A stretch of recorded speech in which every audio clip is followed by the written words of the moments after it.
Hello everyone, Shelley back with an update on the Fluid 100% cotton paper. They do say it's archival, 140 pounds, cold press.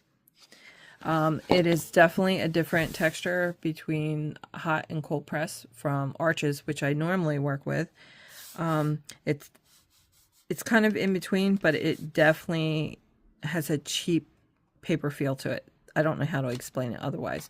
The other issue I had with this paper is taping. I always tape my projects, and with this one, no matter how patient and slow you are, you will lose paper.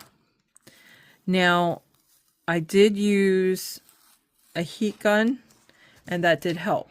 So if you're going to use tape on this paper, make sure you use a hairdryer or a heat gun to help remove it at the end. Okay. This paper works great with gouache. Had no issues with it. If you don't have a lot of money and you can't afford Arches, this would be a great alternative for gouache.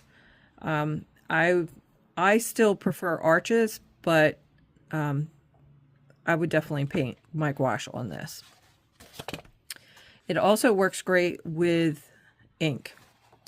And you can see, because it's not as textured, you can get a lot of nice detail with the ink.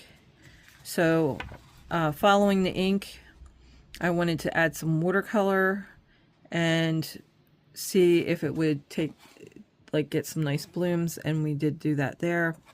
A lot of nice blending. Again, you cannot saturate this paper. I can't say that enough. It cannot take the load that more expensive papers can take. So you can still do wet and wet, just not as much water. Just play with it and learn what it can handle. And that's with any product. And again, here we have wet on wet in the background. The ocean. Now I did do a couple layers to get more depth and try to capture some texture. You're not going to be able to load it up. Like with Arches, I can put wet on the paper and just keep adding tons of watered down paint to it, and get beautiful techniques, and you can't do that on this paper. So take your time. Let it dry between layers. Have fun. Thanks for joining me.